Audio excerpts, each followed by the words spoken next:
Tres oraciones misioneras. Primero quiero que vayamos a la primera oración en Salmos 67, versículo 3 y el versículo 5. Salmos 67, 3 y 5. Esta sería la oración de una iglesia misionera. ¿Cuál debe ser la oración de una iglesia misionera? El versículo 3 dice: te alaben los pueblos, oh Dios, todos los pueblos te alaben.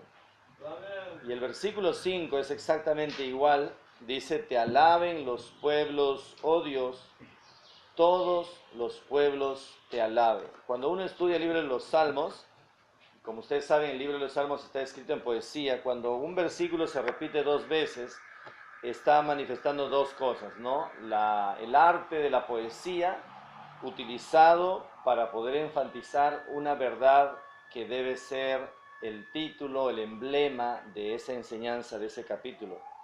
Entonces aquí encontramos que aparentemente entonces el tema del capítulo es que nuestro Dios sea alabado y adorado por todos los pueblos de la tierra. Ahora, mientras esto todavía no se ha ejecutado, esta es responsabilidad de nosotros, de la iglesia. Porque todos los pueblos ahorita no están alabando a Dios. Esta es una profecía para el futuro. Y el día que eso suceda, pues la iglesia ya no tiene que orar por eso. Pero la oración permanente de cada iglesia que se llame misionera o desea ser misionera es: te alaben los pueblos, oh Dios, todos los pueblos te alaben. Como el proyecto de Atokel, que haya adoradores en cada pueblo, en cada nación, en cada etnia, en su propio idioma, que alaben a nuestro Dios. Cuando retrocedemos un poquito en el capítulo 66, miren conmigo el versículo 4, dice: toda la tierra te adorará. Y esto significa que esta es la profecía para el futuro. Dice toda la tierra, no hablando del planeta, no hablando de la tierra en sí como globo, ¿no? Sino la tierra como personas, toda la tierra, ¿no? Y dice ahí el versículo 4: toda la tierra te adorará y cantará a ti, cantarán a tu nombre, dice, cantarán a tu nombre. Toda la tierra te adorará y toda la tierra cantará a tu nombre. Ahora, quisiera que llevarlos también al capítulo 22, que es mi pasaje favorito acá en este tema, sobre este tema de la oración de la iglesia. En el capítulo 22, versículo 27, dice así. Salmo 22, 27.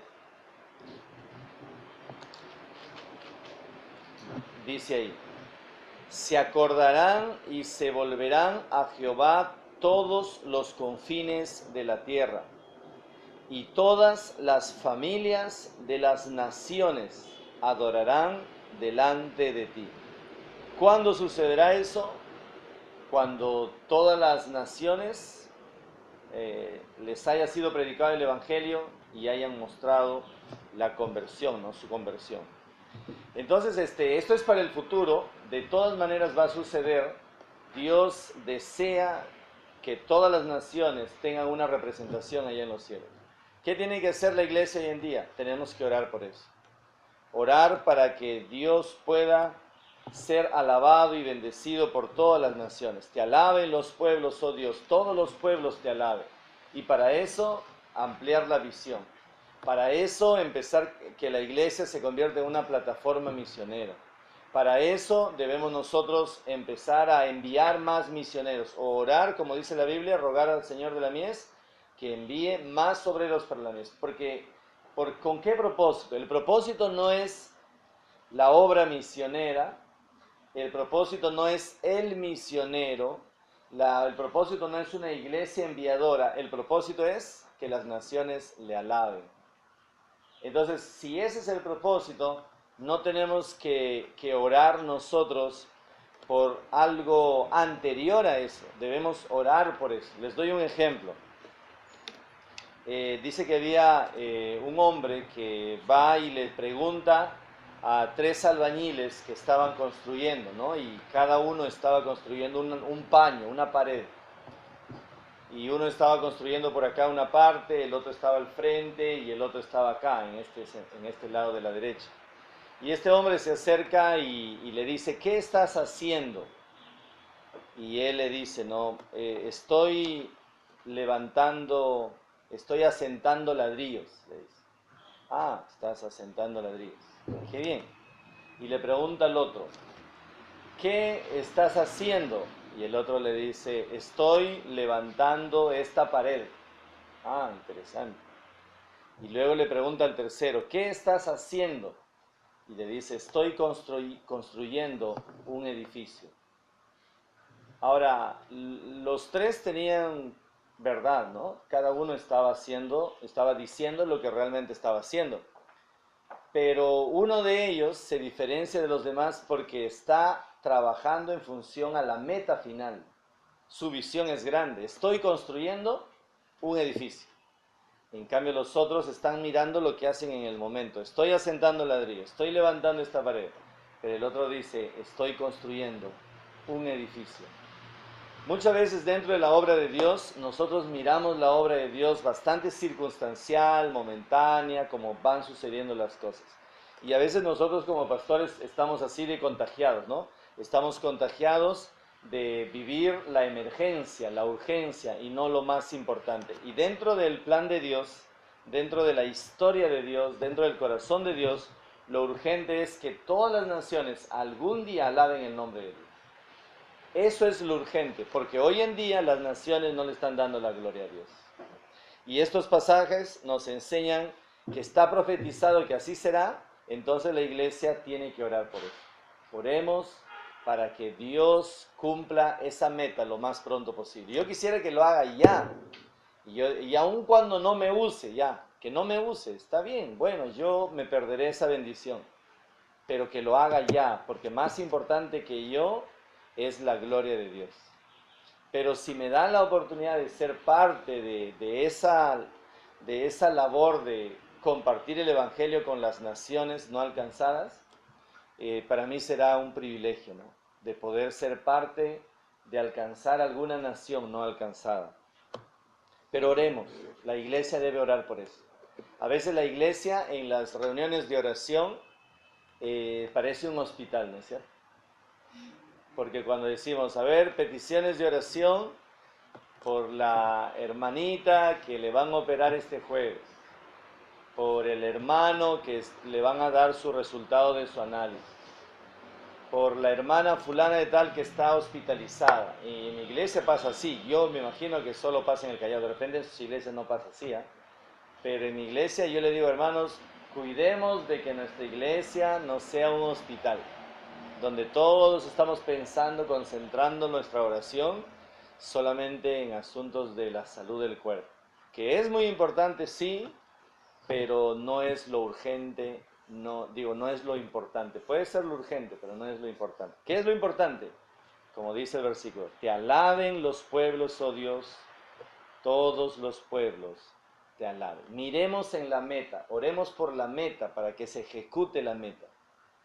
Y también oremos por los pasos que tenemos que tomar para que esa meta se ejecute. Enviar misioneros, capacitar a los jóvenes, sigamos orando por los seminarios, sigamos orando por iglesias para que tomen en serio lo que es las misiones, levanten fondo de misiones y todo eso. Pero nuestra oración debe ser, te alaben los pueblos, oh Dios, todos los pueblos te alaben.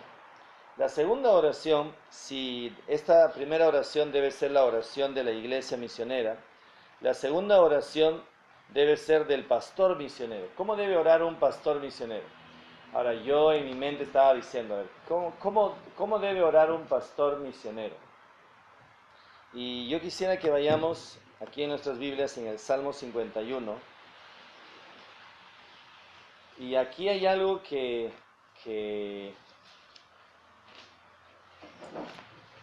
sería bueno que lo consideremos. Salmo 51. Ustedes saben el contexto del Salmo 51. Sí saben el contexto. David metió la pata. Pero David tuvo restauración. Y cuando una persona, ¿verdad?, mete la pata, pero luego empieza a ser restaurado, pienso que Dios le enseña cosas que otros no han aprendido cuando hay restauración.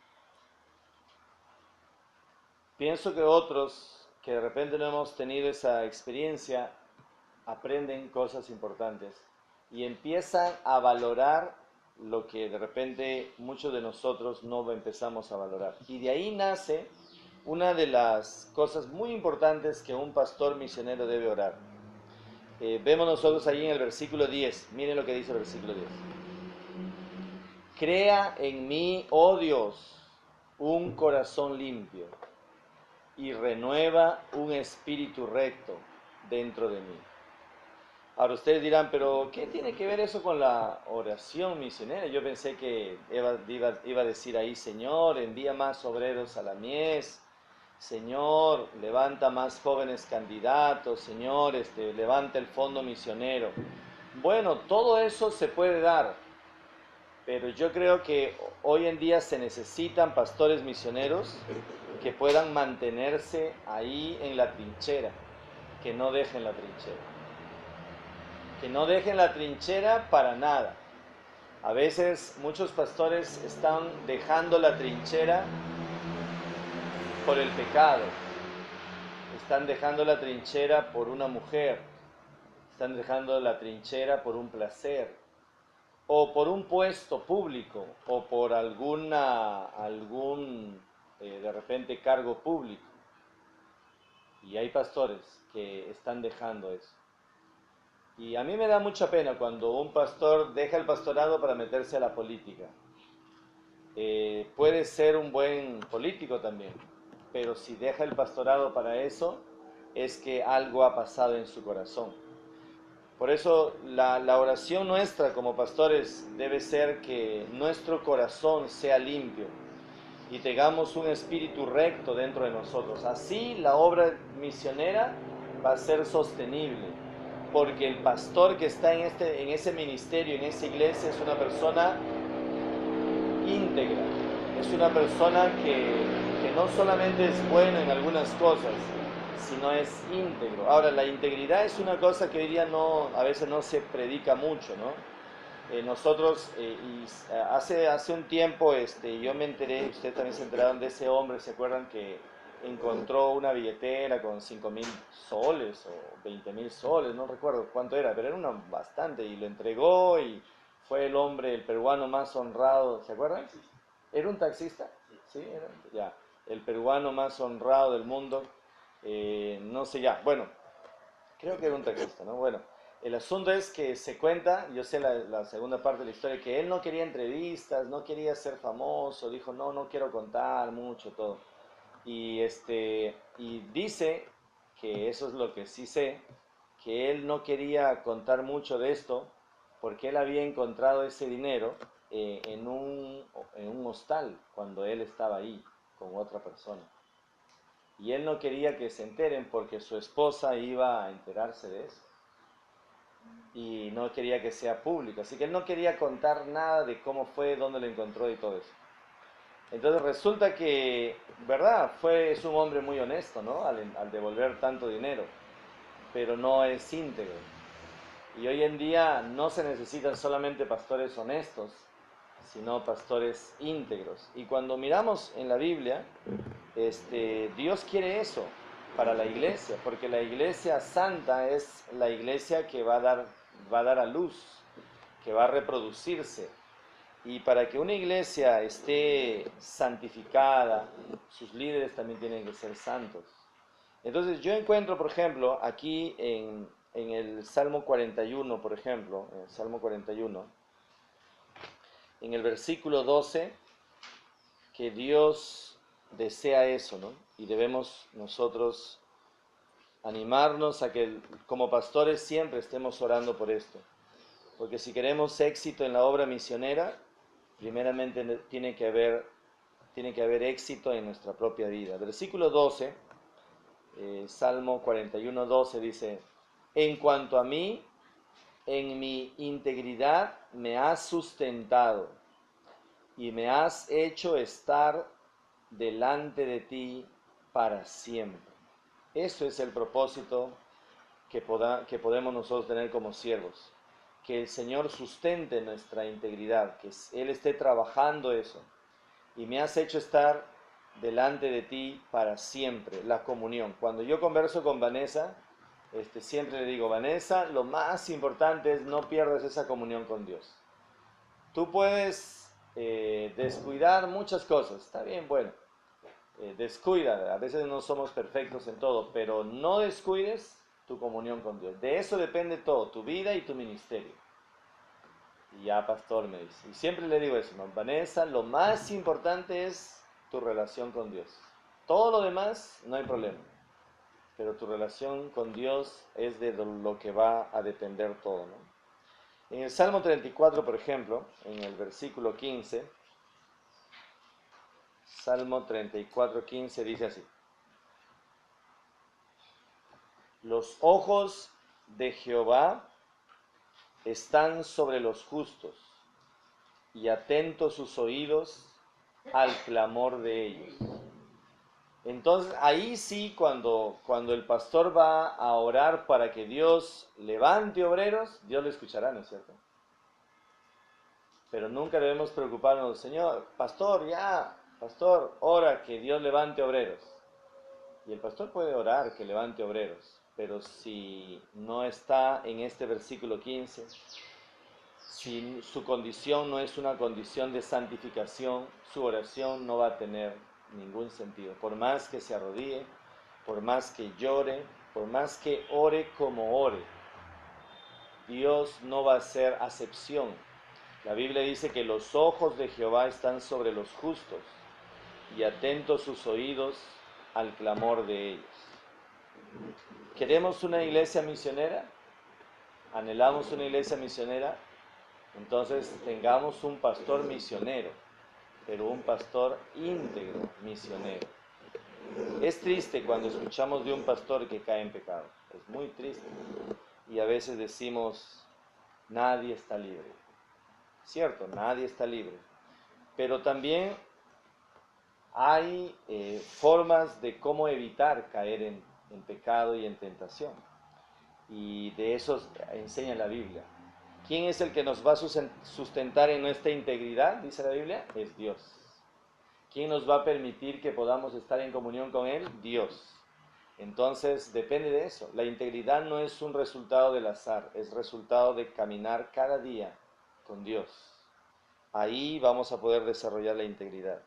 Y algo que me llama la atención cuando miramos nosotros en el Salmo 51, y hemos leído el versículo 10, crea en mí, oh Dios, un corazón limpio y renueva un espíritu recto dentro de mí. Cuando el pastor ora así, entonces recién tiene autoridad, como en el caso de Esdras, al versículo 13, que dice, entonces enseñaré a los transgresores tus caminos y los pecadores se convertirán a ti. Va a haber autoridad para predicar. Ahí vamos a poder predicar con autoridad, ahí vamos a tener ánimo para enseñar y alumnos van a aprender. Y alumnos y candidatos para la obra misionera van a aprender cuando nosotros como pastores, que somos los líderes, empezamos a caminar en integridad. Entonces, hermanos, qué bendición es para la obra cuando los pastores están orando por sí mismos, cuando los pastores están siendo cuidados por Dios y se están manteniendo en integridad. Yo les animo a eso, hermano. No predique esto porque yo sea un hombre perfecto. De perfecto no tengo nada. Y creo que soy más imperfecto que todos ustedes. Pero sí puedo decirle al Señor, Señor, gracias porque todavía estoy caminando en integridad. Aunque toda mi vida no está consagrada a Dios, porque todavía hay áreas de mi vida que de repente estoy yo queriendo tener el control de mi vida, pero cada día es mi deseo y mi oración por mi propia vida de que nunca el Señor me pruebe cayendo en algún pecado público, en algún pecado obsceno, que pueda no solamente dañar mi testimonio, sino dañar toda mi vida, toda mi familia y la obra que Dios me ha encargado. Por eso yo les animo, hermanos, con mucho cariño, pastores, misioneros, que puedan ustedes preocuparse por eso. De eso se trata. Debemos cuidarnos, cada uno cuidarnos a nosotros mismos, porque nadie te va a cuidar más a ti mismo que tú mismo. Nadie te va a cuidar. Podemos tener una buena esposa que nos cuide y nos apoya mucho, pero aún las esposas no pueden cuidar áreas de nuestra vida que solamente nosotros podemos cuidar. Entonces que sea Dios quien nos sostenga en nuestra integridad. Y bueno, y luego vamos a ver la oración del misionero. ¿Cuál es la oración del misionero? En Salmo 16, que nosotros hemos cantado muchas veces, Salmo 16. Salmo 16, versículo 1 dice: Guárdame, oh Dios, porque en ti he confiado. Oh alma mía, dijiste a Jehová, tú eres mi Señor, no hay para mí bien fuera de ti. Ahora, ustedes dicen también seguramente, pero acá ¿dónde están las misiones? Bueno, si hablamos de un misionero, es que el misionero ya está metido en las misiones, entonces no hay que orar para que lo envíe, se supone que ya está enviado. Cuando hablamos de un misionero, ¿qué es lo más importante de un misionero? Igual el misionero juntamente con la obra tiene que orar para que Dios sea alabado, ¿no? Te alaben, oh Dios, todos los pueblos te alaben. Sí, claro, pero si se trata de la oración específica de un misionero, pienso yo, y esto no puedo decir que esto es lo que toda la Biblia enseña, pero yo pienso que algo que sí debemos considerar es que una de las peticiones grandes que debe tener el misionero es que Dios lo guarde. Dice la Biblia: guárdame, oh Dios, porque en ti he confiado, oh alma mía, dijiste a Jehová. Tú eres mi Señor, no hay para mí bien fuera de ti. Ahora, ¿guardar de qué? Yo siempre he cantado este corito, ustedes siempre han cantado también seguramente, y cuando yo lo cantaba esto, cuando yo recién me convertí a Cristo, yo pensaba que era que nos guarde de los accidentes, que nos guarde de la salud, que nos guarde de cosas malas que nos puede pasar. Pero según el contexto y según el versículo 2, si ustedes se dan cuenta, está hablando que Dios nos guarde porque nuestra alma anhela y nuestra alma desea que Dios siga siendo el Señor de nuestras vidas. Entonces, ¿de qué nos va a guardar si deseamos que Dios siga siendo el Señor de nuestras vidas? Ahí no tiene nada que ver con salud ni accidentes. ¿De qué tiene que ver? Ahora, el misionero debe preocuparse más para que Dios pueda cuidar su economía. ¿Esa debe ser la oración más importante de un misionero? No, porque fiel es el que los llamó, ¿no es cierto? El misionero debe preocuparse de orar todos los días para que no le falte el pan de cada día. No. ¿Por su salud? No. ¿Para que sus hijos crezcan? No, de todas maneras van a crecer. Así no le van a crecer. ¿Para que crezcan sus hijos en sabiduría? Sí, bueno, es parte de su responsabilidad como padre. Y aun cuando no fuera misionero, debería seguir orando por eso. Que sus hijos crezcan en sabiduría, en gracia. Pero misionero, para que Dios lo guarde. Para que Dios lo guarde, pero lo guarde fuera de la salud y fuera de su economía, que Dios lo guarde en su vida, en aquellos riesgos de su vida, donde Él puede dejar que Cristo sea el Señor de su corazón. En aquellas cosas, en aquellas tentaciones, en aquellos peligros, cuando el que empiece a querer reinar en su corazón sea Él mismo. Y el problema de algunos misioneros es que empiezan a hacer las cosas que ellos se les ocurre, ¿no? Las cosas que ellos piensan. Y eso es el peligro de muchos misioneros, que creen que porque ahora ellos ya no están al cuidado en una iglesia, no están dentro de un pastoreo, que ellos pueden hacer lo que bien le parezca. Y ellos deben orar para que Dios les guarde espiritualmente de no perder el señorío de Cristo sobre sus vidas. Los misioneros necesitan estar permanentemente ahí en esa comunión con Dios y necesitan estar guardados por Dios para que siga el Señor siendo su Señor, ¿no? El Señor de sus vidas. Cuando vamos al capítulo 25, en el versículo 20, dice algo interesante. Dice, guarda mi alma y líbrame, no sea yo avergonzado, porque en ti confié. Y que el Señor también libre nuestras vidas y las vidas de los misioneros, que ningún misionero sea avergonzado, que cada uno de ellos pueda encontrar a Dios teniendo el control completo de sus vidas, siendo el Señor de ellos. Y así la obra misionera va a funcionar. ¿Saben por qué? Porque la obra no es del misionero. Cuando Cristo reina sobre el corazón del misionero y Cristo sigue siendo su Señor, entonces el misionero entenderá que Él no es lo más importante en la obra misionera. Él es un instrumento, es un brazo. Y con Él y sin Él, Dios puede bendecir la obra. Así que ningún misionero debe sentirse que es imprescindible, ¿no? Los misioneros deben tener el privilegio de sentirse parte de la obra de Dios. Es el brazo que Dios está utilizando para mover las cosas. Pero finalmente la obra es de Dios. Cuando uno mira en todas las historias de la Biblia, en nuestra iglesia nosotros estamos desarrollando la historia, y ya estamos terminando el Antiguo Testamento, y en cada historia, por ejemplo, del Antiguo Testamento, Dios siempre se asegura de que no se le vea al hombre haciendo la obra, sino a Dios, ¿no? ¿Se acuerdan de Gedeón, por ejemplo? Que se redujo hasta 300, ¿para qué? Para que no se diga que fue Gedeón con su fuerza y sus soldados, sino Dios. ¿Se acuerdan de Elías, el profeta Elías, que se enfrentó contra los 400 y hasta 450 eran, ¿no? Porque 400 de Baal y 50 de Acera, si no me equivoco. Ya, entonces, al final Dios hizo que Elías pueda hacer las zanjas, llenarlas de agua, mojar toda la leña, para que no se diga que fue una casualidad, sino que el fuego bajó del cielo, ¿no? Igual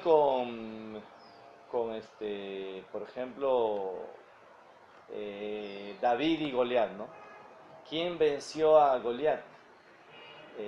Al final, para que no se diga que fue David con toda su fuerza, porque cuando Saúl le pone toda la armadura, él ni siquiera podía caminar, ¿no? Entonces no era la armadura, no era ni siquiera su experiencia como militar, porque él no era militar, no era el más alto de todo el escuadrón de Israel, era el más pequeñito, el más insignificante, el que fue llevando una lonchera, el que no fue a la guerra. Llegó al campo de batalla, pero no fue a la guerra. Pero Dios, para que se vea que fue Dios. Y así durante muchas historias, vamos a ver siempre que Dios siempre desea tener la autoridad, el privilegio, que Él desea al final que se proclame su nombre y no el nombre de quienes estuvieron moviendo sus manos acá en la tierra. Porque al final todo se trata de la gloria de Dios, ¿no? Por eso existen las misiones, porque la gloria de Dios es necesario que se dé. Y mientras todavía no se está dando la gloria a Dios, van a seguir existiendo las misiones. El día que no existan las misiones es porque ya la gloria de Dios va a ser completada. El día que se complete la gloria de Dios ya no tendrán sentido las misiones. Por eso que el misionero es una pieza importante, clave, pero no es lo más importante. Lo más importante es Dios. Y debe entonces el misionero dejar que sea Dios quien sea el Señor de su vida. Así se asegura de que la obra de Dios lo haga Dios, no el misionero. Ahí están las tres oraciones y yo les comparto esto para que ustedes lo consideren y puedan enseñar a sus misioneros, de repente para ustedes como pastores también. Y que el Señor ayude a la iglesia de Dios, a nuestra iglesia, que nos ayude a poder orar con propósito, que podamos orar como iglesia, que su reino se dé, que Dios reciba la gloria de todos los pueblos, que como pastores oremos para que nos mantengamos en integridad y solo así el Señor aún escuchará nuestras oraciones misioneras y que el Señor también permita que los misioneros oren para que Cristo siga guardándolos, Dios los guarde y para que siga siendo Dios el Señor de sus vidas.